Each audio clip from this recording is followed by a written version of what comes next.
The Moist Meter is a proud partner of our comic book series GODSLAP and Plague Seeker. Both are available at badegg.co, link in the description. Welcome to the Moist Meter. Today we're taking a look at Legend of Zelda Tears of the Kingdom. I had high expectations of this game. I really liked Breath of the Wild, so I wanted this game to slap, and it did. This is a banger. It did not disappoint. Now, I'm going to go ahead and give real quick thoughts before getting into the meat of it, because I just want to get the quick and dirty out of the way immediately. Most astute observers will notice that this game isn't some kind of incredible graphical update or wild departure from Breath of the Wild. It's very similar. And that's true. Your eyes aren't deceiving you. They're not playing tricks on you. Tears of the Kingdom is very similar to Breath of the Wild, but it is a better Breath of the Wild. It is an improved Breath of the Wild. And that being said, that doesn't mean it's just a $70 DLC.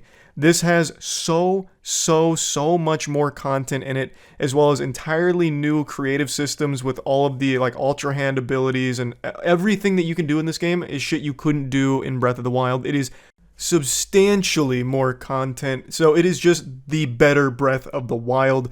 The map is the same for the most part, yes, like the actual core surface map, but they added the Sky Islands as well as the depths, both of which are huge, and they offer a lot to do. So it's not like it's short on content. It took me like 25 hours to beat start to finish without doing most of the side quests, by the way. So, I mean, that did mean I was getting one shot by like every enemy ever. It turns into a goddamn fucking Soulsborne challenge fundamentally for me, but that made it even more fun for me. But the point is, it's a long game. This isn't just a $70 DLC, and I want to make that clear. There is so much they added to this, and it is all incredible. It makes it the best version of Breath of the Wild possible. Now, I want to go ahead and get some of my big complaints out of the way, really my only complaints out of the way immediately as well. All of the complaints I have really are because it's on the Switch. I can't even really hold it against the game itself. It sucks playing a game this beautiful, a full-blown, full-boner Red Alert masterpiece at 30 frames per second. That is a crime. To take something so beautiful and spit on it with 30 frames per second because of the Switch's limited capabilities is insulting.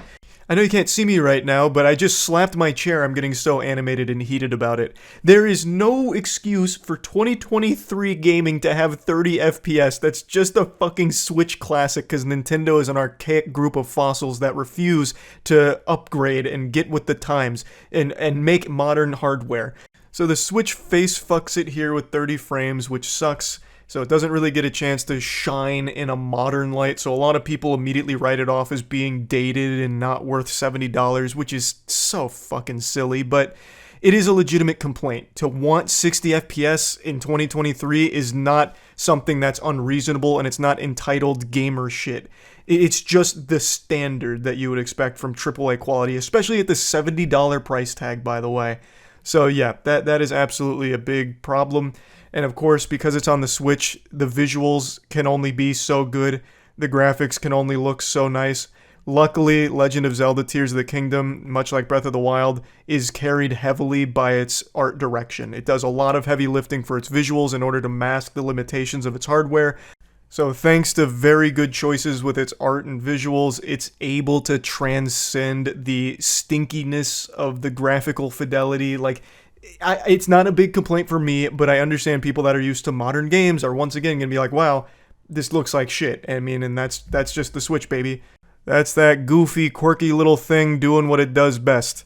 Reminding us that Nintendo is very out of touch. It's fucking running off like 50-year-old hardware. It was dated when it released, and now it's even more dated now. I can rant about the Switch all day and night. I'm still shocked it's not using dial-up. I can't believe they even have a model that has an Ethernet port on it. I wouldn't even think they'd bother. But yeah, those are my main complaints. That it's 30 FPS, and yes, the graphics aren't amazing, but I really do think that when you're in the game, there are breathtaking moments. I think it looks beautiful a lot of the times, and it's complemented by an absolutely spectacular soundtrack. So now it's time to start going gushing granny mode here. Tears of the Kingdom it's probably my second favorite Zelda game, just behind Ocarina of Time, and the only thing that holds Ocarina of Time over Tears of the Kingdom for me is the nostalgia. That is a game that is so near and dear to my heart that I don't think any Zelda game will ever beat it, but Tears of the Kingdom is, I think, the best Zelda game, really. the amount of freedom you have in this game, not only with exploration, of course you come to expect that, but also with the way you tackle everything. Puzzles have even more freedom for solving. Like Breath of the Wild, you can solve them in crazy ways, but in Tears of the Kingdom, it gets even fucking wilder. The tools they give you to play around with are just a joy to experiment with. So I'm sure you've already seen a lot of the memes and a lot of the videos created using one of the powers called Ultra Hand. In this game, you get powers that allow you to do things in the world, such as manipulate objects, manipulate machinery and technology. So you have like fans, you have rockets, you have all kinds of cool things at your disposal. And with one of the abilities called Ultra Hand, you can pick it up and move it around and stick it together. So you can build entire houses out of it. You've probably seen people build a functioning mech. So you could put together a bunch of different materials, a bunch of weapons as well, and turn it on, and you can control a mech and wander around the world in a goddamn fucking Gundam. It is so fun. And when you're solving puzzles in this game, it's always like enjoyable, because most of the time you're probably not even going to do it the way they intended. There's a set path for a lot of them, but you can tackle it however you want. They don't punish you for it. You can get as wacky as you want to get. I think 90% of the puzzles in this game, I did not solve the intended method. I used all kinds of stupid shit, like putting two fans together and then a steering wheel and then just flying around on a little like hoverboard Segway. It's just so fun what you can build with all of the tools here and how you can approach everything, including combat. So there's another ability called Recall, which is you can use Recall on certain objects and certain things, and it'll just take it back through the process of wherever it was moving or whatever it was doing at the time. So you can even make traps out of this. You can take like 3 logs and a wheel, stick the logs onto the wheel and spin it around in a circle with Ultra Hand, and then drop it. And then you can recall it, and then it'll start spinning all on its own, and you can take that, and you can lure enemies into it, and it'll just start beating the shit out of enemies. It'll be like a wipeout thing, or like a fucking MXC, Most Extreme Elimination Challenge, Takeshi's Castle type of obstacle course. You can make them run through this gauntlet of traps. It's so fun. Like, it never gets old experimenting with it. You can make an Apache helicopter. Like, the possibilities are truly limitless. So I cannot praise that system enough. I think it is so fun. And of course, it also has fusing, which is its core gameplay mechanic. So fusing allows you to take these objects in the world and you can fuse them to weapons. Pretty much everything is fusible. Like, if you can dream it, if you can touch it, you can probably fuse it. So like, for example, if you go to a bomb flower, you can fuse the bomb to your shield, and then when you do a shield surf, where you jump onto your shield and surf around, the bomb will blow up and give you a giant boost, a giant jump, which to me honestly reminds me of old Legend of Zelda speedrunning with bomb boosting. So that was a cute callback. I don't know if it's on purpose, but like, there's just so many capabilities with fusing. You can fuse bosses' toenails to your swords to give them an attack power boost. You can fuse different gems to your weapons in order to give them different qualities, like lightning, fire, shooting fireballs. It's so good. It's so fun, and it makes everything a really great experience. Until, of course, your weapon breaks, because the durability in this game, you'll swing it 3 times and break it on a fucking log or something. Durability system's back. I'm not mad about that. It's the only thing I really didn't like about Breath of the Wild, like, as a core mechanic. I just find, and this is across the board, not just Legend of Zelda, that durability systems are kind of an anti-fun mechanic, where it's just tedium for the sake of tedium. Yeah, like, I understand there can be a durability system. Like, for this game, I think the durability system would have made sense on weapons that you fuse, that when you fuse a weapon, it has a certain amount of hits before the whole thing breaks. That would make sense. But there could still be core weapons that didn't need to break, or at least not make it so harsh when it comes to how quickly a lot of these weapons break. Because what ends up happening is, this is a personal preference again, there's many people that like the durability system. I'm just voicing how I feel about it. For me, when there's a system like this, I end up hoarding so many weapons thinking I'll use them later, and I ended up finishing this game with 10 weapons that I'd been saving for like 12 hours, just waiting for the right time because I was afraid to lose them. Now, there's a way of repairing these items, but it's really convoluted and tedious once again. You have to feed it to an Octo Rock. I guess it's not the most convoluted thing, but you feed it to an Octo Rock, and it's a process that is kind of a headache. So, the durability system, I'm not a huge fan of, but many people will be, so I'm not going to necessarily chalk it up as a negative. I just wish it wasn't so cutthroat.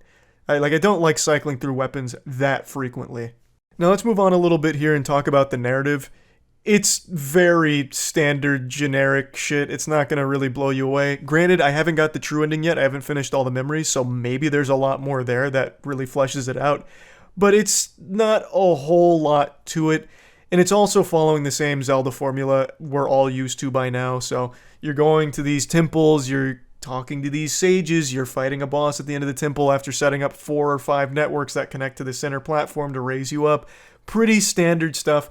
But one thing that I actually didn't like at all is that when you do a temple, no matter what temple, you get the exact same ending to the temple, verbatim. You get a cutscene after defeating the temple boss, and they say the exact same shit with the exact same words, and the only difference is the race of the person that you have saved here or brought aboard your team. So that was a little frustrating that it was literally verbatim, so you kept getting fed the same fucking cutscene over and over again throughout the game, at least in the core story components for the main objectives. But it's not that big of a deal. That's a bit of a nitpick. I just would have liked them to maybe do something a little different there, but again, most people I can't imagine are actually playing Zelda for like an incredible story. I actually like most of the lore to Zelda, but I'm not going to sit here and pretend that the games are extremely well written, because half the dialogue throughout the main objectives is them repeating everything they've said a million times already. Oh, the imprisoning war is when this happened? Wait, Link, you're telling me that the imprisoning war is when this happened with Ganondorf? The Demon King? Wait, the Demon King and the imprisoning war, so you're telling me that this is what happened? And they'll say that a million fucking times. And no matter who you talk to in like the towns, they all say the same shit. Like they're all just fucking like cursed to have the same thoughts. But it's, again, that's not a huge deal, because that's not what the game is really focusing on. But I will say, even if the writing isn't like incredible, the story beats are really fun, and they lead to really great, spectacular boss fights as well as really pretty moments that I really had a smile on my face for.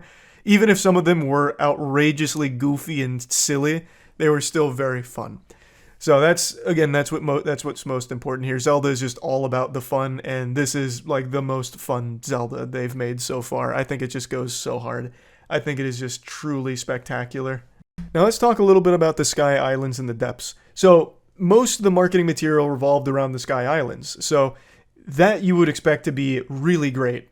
And it is. I really like all the Sky Island components. I actually didn't spend a ton of time up there, admittedly, but all of the stuff that did filter through it was a lot of fun. And they give you a lot of tools to make it fun. Like, you can make an entire fucking airplane up there if you wanted to and just live in the Sky Islands. You never even have to touch the surface world. It's really pretty, and there is quite a lot to do up there. It adds a lot. And then, of course, the depths. The depths, you go underground, and it is a huge network of very powerful enemies, as well as something called gloom, where it'll start taking away hearts. Not permanently, it just restricts your access to those hearts, so you can't, like, eat and get that heart back. You have to remove the gloom or go back to the surface world. And there's a lot to do there. They have powerful weapons, they have a lot of stuff, there's whole quest lines that go through there. So both the Sky Islands and depths offer a lot of content and a lot of exploration and a lot more to do. So again, it's not just the same Breath of the Wild map and nothing else.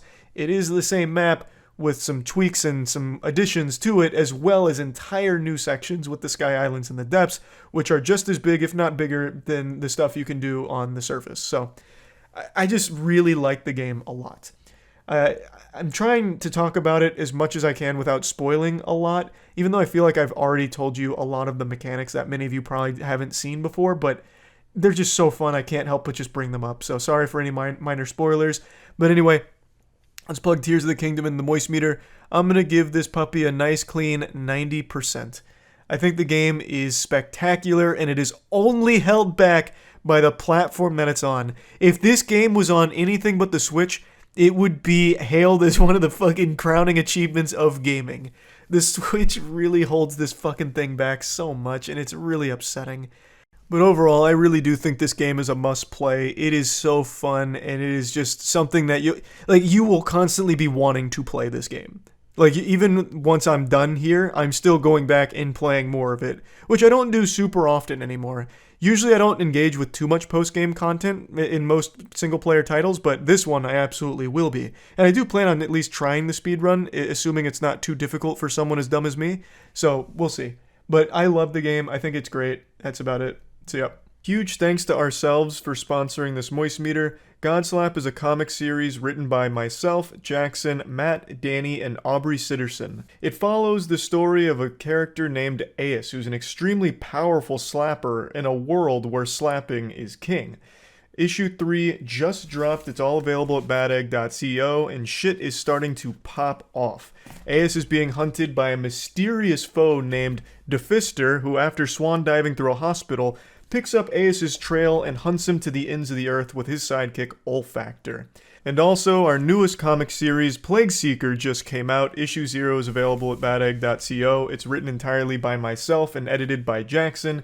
It's set in a world 1,000 years after an apocalyptic event known as the Calamity. An asteroid hits Earth, and it brought with it mutations that changed all of its inhabitants. Now the world is infested with things called plagues, and atop the food chain sits 8 great plagues that control the entire world, and only one man stands against them, the Plague Seeker, who has an insatiable appetite to devour those 8 great plagues. So all of this is available at badegg.co, so please check it out. See ya.